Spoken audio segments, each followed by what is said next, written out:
Hey everybody, Dr. Aaron Ernst here. Welcome to tonight's episode of Q&A with Dr. A.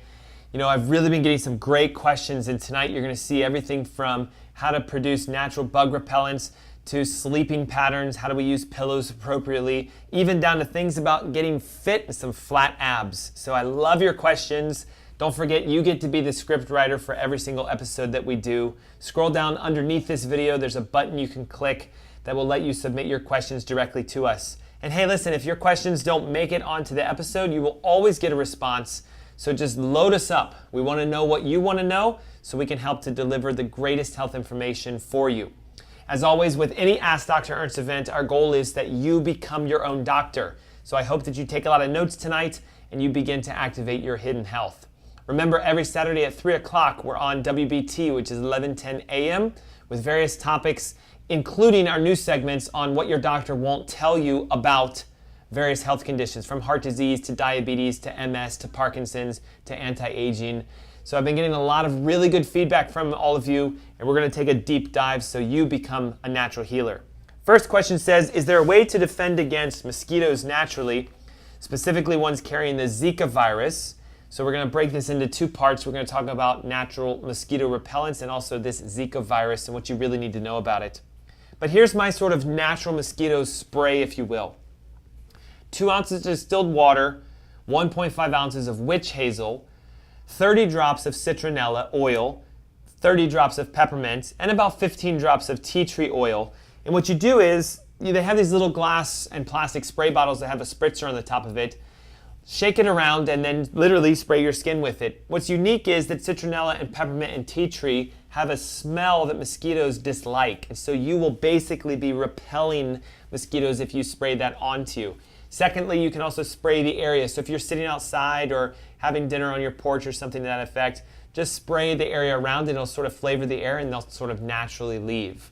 So that's one way to sort of repel mosquitoes. Second, of course, is you can put the oils directly onto your skin. So maybe take citronella, peppermint, and tea tree and kind of rub them around your neck and your legs, just again to create that sense. That may help to protect against mosquitoes, but understand that this Zika virus is kind of like just the next greatest sort of scare. How many of you are now worried about Ebola that we were all freaking out about with at the beginning and the end of last year? You know, we thought Ebola was going to take over the world and all of a sudden it just didn't. Right now, I think a lot of this Zika virus and this scarcity behind it is because, unfortunately, the Olympics are coming up in Brazil, and that is, of course, where, oh, what do you know? We have this deadly virus that everybody is traveling to this country with from all over the world for the Olympics. Look this up so you can see I'm not making it up. They actually believe the Zika virus is a result of the release of genetically modified mosquitoes into the area with an attempt to control the mosquito population. So whenever we interfere with things that are natural, we get this nasty side effect. And yes, the virus is real, but ultimately your chances of getting it here in the United States as of right now are very, very slim. And secondly, if you are healing, if you've got a really strong immune system, if you're high on antioxidants, even if you did get bit by a mosquito that had it, your immune system should take care of it. And so I want you to focus not on the fear behind it, but on the freedom that comes from you becoming your own greatest doctor. Use these to repel it, but make sure you are healthy and you won't have to worry about Zika virus. Next question says, what is the difference between the ketogenic diet and the Atkins diet? And so let's kind of break these apart. Atkins diet is high fat, high protein, low carbohydrate. Ketogenic diet is high fat, moderate protein, low carbohydrate. And you might wonder, like, is there really a difference between high protein and moderate protein? That's what defines the difference between Atkins and ketogenic. The thing with Atkins diet is it was mostly done for people to lose weight. And so as a general result, most of us are protein deficient. So Dr. Atkins came up with the idea that if you eat a lot of fat and you eat a lot of protein and you don't really eat a lot of carbs, you can sort of naturally burn a fat process within the body. Great, helps people to lose weight. But he didn't really clearly define what kinds of fats and what kinds of proteins. So he was a big fan of have as much pork as you want, eat lots of bacon, lots of high-fat fried foods and things to that effect. Like, nothing wrong with eating these things, but the challenge becomes in a ketogenic world, we usually say plant-based fats, not animal-based fats. So one of the biggest differences is where the fats come from. Second biggest difference is Atkins diet was high protein. And so if you eat too much protein, your body can actually convert that into a carbohydrate. So you tend to not get as much longer lasting health results as you do with a ketogenic diet. Remember, Atkins was to lose weight. Ketogenic diet is to get healthy, activating your liver's natural processes, push out some ketones, and lose weight while you get healthy. So there's a distinction between the two of them. In and of itself, though, just understand this. Ketones are produced when you fast. So a ketogenic diet can also just be from you keeping your carbohydrate counts really, really low, fasting and eating fats and proteins, and you get into a ketotic state. So when someone terms something the ketogenic diet, it's simply how they're eating to get their body into a state of ketosis. Something that probably happens with Atkins, but there wasn't as much testing of the ketone bodies and looking into are you in nutritional ketosis or therapeutic ketosis with the Atkins diet. And remember, unfortunately, Dr. Atkins didn't really do very well in his own diet. If you guys remember, he sort of passed away with major health issues because he wasn't focusing on the healthy fats and keeping the proteins clean. So grass-fed and organic and free range. So I like to say ketogenic diet is a healthy version of the Atkins diet if you want to lose weight, but we're also trying to clean out your liver, let your body basically regenerate, and use the ketotic state for killing natural cancer cells, wiping out viruses, and burning fat at the same time. Next question says, why is it that a person can drink something highly acidic like soda and have not really an immediate response happening within the body, but you can't drink something that's highly alkaline, 12.0, 13.0, like ammonia hydroxide or bleach without having an immediate response? And I think this is a fascinating question because isn't it odd that you can drink, say like probably some people, a gallon of Pepsi or Coke or whatever, Mountain Dew, and really kind of, you might get a little sick, but you're not gonna die from that immediately. But if you drink a gallon of ammonia hydroxide, gone within seconds more than likely, or bleach, pretty quick, because it's just a very high pH. And I like to think of it is because the human body can naturally offset acidity, because acidity comes from eating foods that are highly acidic or drinking alcohol or eating lots of sugar. So I think God inherently knew that our bodies will produce acids. So we have a natural inborn alkalinization system. So when you drink a soda that's 2.0 on a pH, instantly your body's going to start to pull calcium and pull minerals out of your teeth and out of your bones to try to bring the pH back up. That's why people that drink a lot of soda generally get gum disease and tooth decay and brittle bones, not because there's too much sugar in it. Technically there is, but it's because the acidity causes more problems than it does the sugar. So you drink a soda that's around 2 to 2.5 on the pH scale, and your body says, wow, I need to alkalinize. And it can do that naturally, so you won't get an immediate death response. Now you do it long periods of time, and of course you can get sick from this. So your body pulls minerals, it pulls calcium, it pulls things from your bones and your teeth, brings it back on track again. Why? Because it has a natural inherent alkalinizing process. But if you drink something that's highly alkaline, our bodies are not really designed to be in an acidic state, so it can't really produce these acidic buffers or carriers, so you'll get a bigger response from that. What's interesting is this. If you think about it, the more acidic we are, the more unhealthy we become, so we want to alkalinize, we want to encourage a natural alkalinization process. So if someone drinks a soda that's really acidic and has lots of sugars in it, it's kind of interesting why there's not that quick response as well, partly because there's ingredients in there that prevent your body from having the response. Little fun fact, something called phosphorylated carbohydrates is what cough syrups and cough medicines and these kind of things that were soothers back in the day that we used to use. If you remember, they were very sweet. They had like a sweetened sugar to it. So if you phosphorylate sugar, it actually has a natural anti-nausea, anti-vomiting effect. Now, if you follow my logic with this, these carbonated beverages, sodas and things to that effect, they have high fructose corn syrup, often cane sugar, and phosphoric acid. So the phosphoric acid will phosphorylate the carbohydrate to produce a natural anti-nausea, anti-vomiting effect. Partly possibly because if you were to drink 50 or 60 grams of sugar directly, it would irritate the stomach and you may actually burp it up or vomit it up. So in the brilliance, they put the phosphoric acid in there to hold that process back. So it's the acid that's really the big player. It acidifies the body and it pulls minerals from the bones and the teeth so that it tries to neutralize it out. So that's why you don't instantly have, like, say, a toxic, immediate, gotta call the poison control center with Coca-Cola products or Pepsi products, but you would with bleach or ammonia hydroxide. It's a great question. Next question says, what kind of pillows do you recommend when it comes time to sleeping? And listen, I want to make sure that you guys can see this. So I brought in your traditional sort of standard, memory foam sleeping pillow. And here's the challenge with it. If I put this on the bed and you're laying down here, if you sleep on your back, there's this distance of probably about maybe 5 or 6 inches that your head's going to be elevated above the mattress. So the challenge becomes, you put this thing down, you lay down on it, your head's elevated so it's pushing your neck forward. So challenge number 1 is, any pillow you use that has some level of a thickness to it, regardless if it's some memory foam or something like that, is going to elevate your head as you're laying on your back. And we don't want that because it pushes the head forward. Number 2, though, is most of you probably don't sleep through the night on your back, you sleep on your side. So here's my ultimate challenge. If I sleep on my side, how much space is there between my head and the pillow? Quite a lot. So what we want to do is we want to look at this and say, you actually need a pillow that has enough space to support you and hold you neutral. This is not a side sleeping pillow. This is not technically really a pillow that I would ever recommend because it elevates your head, and when you sleep on your side, what it's going to do is cock you like this.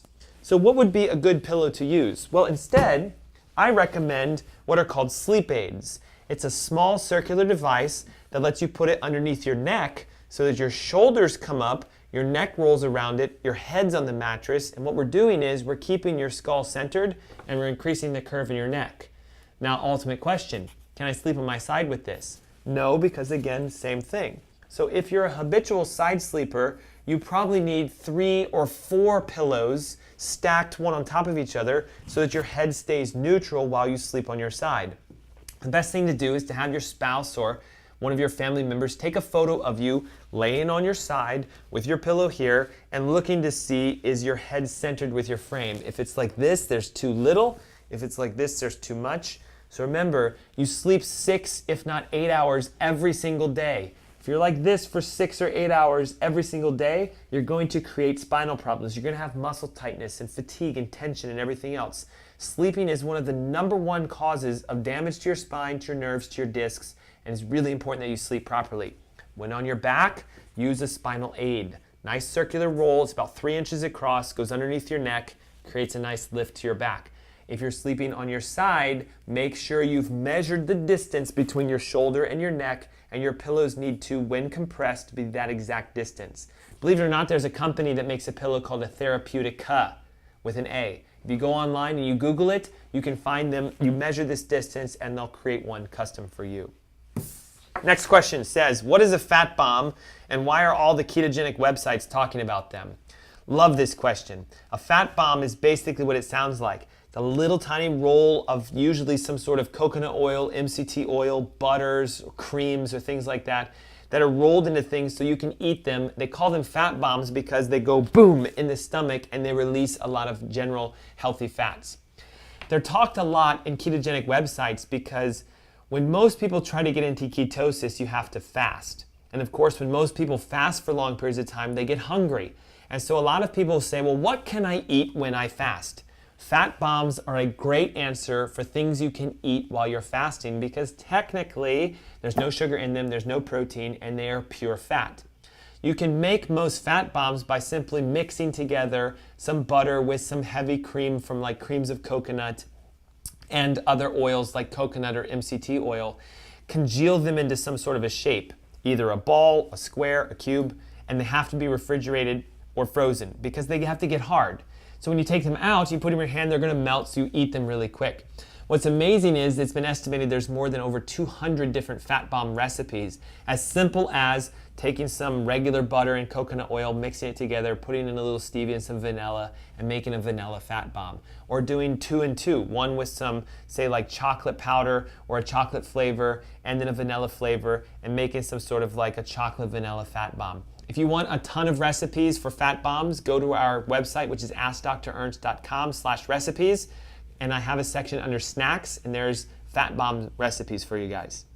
The other reason that we use them a lot in ketosis is if you want to eat, it's typically because your insulin is starting to drop and your sugars are beginning to go down. And so a lot of us have been programmed when we feel that like I gotta eat sensation. We don't want to eat something with carbohydrates, so it can help you to fast longer if you consume a fat bomb. Next question says, I've been working out in the gym. I'm able to do 200 sit-ups. Wow, congratulations. And I still can't see my lower abs. What's going on and how do I fix that? Okay, here's what's happening. Typically, if you're working out intensely and you're strong, because to do 200 sit-ups is quite amazing. So you've got the muscle, but it's probably the muscle is covered with fat on the outside. So there are two types of fats. There's subcutaneous, below your skin, and then there's visceral fat, which is below the muscle within the abdominal cavity. If you can't see your abs, you probably have a degree of subcutaneous fat. And if it's only in those lower abs, because I think you said, I cannot see my lower abs. So the bottom two abs sit below the belly button. That is a classic area where you get an inflammatory response. So for example, we get cellulite deposits, we get inflammatory liquids that deposit because gravity pulls them down into the lower portion of the abs. So I would challenge you that it's time to stop trying to force those abs to pop out being at the gym. It's not like hitting 400 sit-ups is gonna make you all of a sudden see them. It's to start recognizing that most abs are made in the kitchen, not the gym. So what we want to do is to begin checking your diet, looking to see, for example, are you in a state of alkalinity? Have you ever entertained a ketotic diet to try to drive fat out of the body? Are you looking at, say, for example, your carbohydrate intakes? Are you staying under 40 grams per day? Because if you want to get that area to become thin, we have to address it as an inflammatory response, not as a weakness within the muscle. The other thing that you need to recognize is that oftentimes fitness and being able to see muscles is more to do with how lean your body is in all areas, more so than just your abs. So perhaps it's time to expand from being able to just sit there and do 200 crunches to doing some intensity protocols on the treadmill, for example, or focusing on global positioning of your abdominal core. More so than just doing straight crunches like this, engaging the entire core with either some band exercises or what is known as functional workouts. When you do this, you engage the entire sling. So we have the oblique, we have the transverse, we have the rectus abdominis. A generic sort of sit-up crunch like this is mostly focusing on just the rectus abdominis. If you just do, say, like a lateral or oblique crunch, you're just focusing on those. You want to figure out, how do I activate all of them at once? And that's what functional exercising is for. Planks and positionals, isometrics, and things to that effect. But listen, 200 sit-ups is a fantastic result to get. So I applaud you for even getting to that point. But focus on the fact it's not about the fact that that muscle's weak. It's probably inflamed and there's fat tissues around it. So clean out your diet, work on anti-inflammation, focus on building ketones, and get out of just doing straight sit-ups and work on a total body routine so that you can get a little bit more toned. Specifically for you, I don't know if you're male or female, but it's really important to know what your body fat percentage is and what your composition looks like. There are ways now to actually get tested where we can see how much fat's in your left arm, how much fat's in the right arm, left leg, right leg, and the abdominal cavity. Very important to know where it is and where it's coming from, more so than just the total number or your total weight or what your abs look like. Next question says, I'm doing intermittent fasting and I want to work out in the morning, but I find it difficult because I haven't eaten anything. What should I do? Okay, so lots of fitness questions today. First of all, I guess the big question is how long have you been intermittent fasting? That report that you're giving me with I'm a little tired, I'm kind of fatigued, it's normal in the beginning. What happens is it takes some time for your body to become keto adapted, meaning that when you wake up in the morning, your ketones are high. Ketones supply yourself with energy just like sugars would. So I think what you're asking is shouldn't I be eating something before I work out? All my trainers say, have a protein bar, have some sort of carbohydrates because you need the fuel for it. I guess there's some truth to that if your ketones are at zero, because if your sugars are at zero, you have no fuel. But truly, intermittent fasting is designed to get your ketones up. So the first question that I would ask to answer your questions is what are your ketones running in the morning. If they're 0 or 0.3 or 0.5, go more with the ketotic state of intermittent fasting before we really start pushing the workout. But if your ketones are high and you're at 1.5 or 2 or 2.5, now what we may want to do is figure out, is it you're having difficulty with nausea? Is it that you're getting a little bit of wooziness? You feel like you're getting like a sinusy pressure kind of headache during the workout? Or is it truly that you're just tired? Second of all, make sure that a lot of times fatigue comes from just generalized dehydration. So a big thing that I do before I work out is I drink at least about maybe 20 to 25 ounces of salted water. So using either Himalayan salts or Celtic salts, typically about 1/8 of a teaspoon, shake it into the water and drunk before. It's kind of like drinking liquid battery for your body. You can also use a B vitamin complex. B vitamins support the citric acid cycle, which is how you produce energy. So I might actually drink some salted water and take 2 or 3 of a complete raw B complex to give me that energy, and then I hit my workout. Second thing I would do is I would eat some fats directly before you work out, maybe 15 or 20 minutes. You can drink MCT oil or eat coconut oil directly. Typically 2 tablespoons is enough to give you that push to make it through the workout. Because again, remember, ketones will give you more energy than sugars will. Thirdly, what I would maybe entertain is the idea that if your ketones are high, you're at 2 to 2.5 or something to that effect, have some sort of a low carbohydrate protein bar. Some of the more popular ones that I like is the Essentials bar, which actually we designed. It's filled with nuts and has a very low glycemic index, so you're getting great proteins, low carbohydrates, and some really high fats from the flax and the chia. That could be an option. Or there's a company that makes something called an Epic bar. And actually what it is basically like a meat bar. Think of it like a really high quality buffalo, grass-fed beef, and they're making these little beef bars that you can actually eat. So it's decent proteins, lots of high-grade saturated animal fats, and they're grass-fed, so they have the right omega-3, 6, and 9 ratios, and it'll give you the oils and the fats and the proteins that you need to work out. But remember that the biggest thing behind is global energy, regardless of if it's when you're working out or I'm doing intermittent fasting, I'm ketosis dieting, I'm beginning my detox. Fatigue is very common in the beginning because your body's repairing. You're detoxing, you're healing, you're using your energy to repair. One of the biggest challenges that I see with most people is when we tell them eat lunch and eat dinner, they usually go, well, I want to lose weight, so I'm not going to eat very much when I'm supposed to eat. I'll have maybe like 1 piece of fish, half of an avocado, and that's it. And then I'll have a hard-boiled egg in the middle part of the day, and I'll have like a piece of grass-fed steak and like a half a slice of cheese, thinking that they're restricting their calories. Guys, when we eat from 12 to 8, it's supposed to be like an emperor's feast. You've been fasting for 16 hours. It's time to eat. So don't just peck at your foods. I'm talking about, can you polish off 3 grass-fed hamburgers with no buns, each with a slice of raw cheese, a half of an avocado on each of them, and putting maybe like a fermented sauerkraut as your side. Getting those really good probiotics and loading up on the fats and the proteins. Remember, the important thing is more fat than protein. So I want the cheese to give me fat. I want the avocado to give me fat. I may even drizzle olive oil or avocado oil all over it and actually eat it that way, so I'm having fat high, protein moderate, carbohydrate low dinner, and I'm eating a good portion of food. What I think is happening for most of you is you're holding back on foods because you still think you have to restrict your diet to lose weight. You don't. If anything, you should be eating like a king and yet looking fantastic. And so I really hope this sets some of you free from that. So as we finish out tonight, again, don't forget, join us every single Thursday for Q&A with Dr. A. This broadcast is pushed live at 7 o'clock every single week. You can also watch all of our previous episodes by going to AskDrErnest.com/TV. You'll see episode 5, 4, 3, 2, and 1, and even some of the new health tips we've been putting out.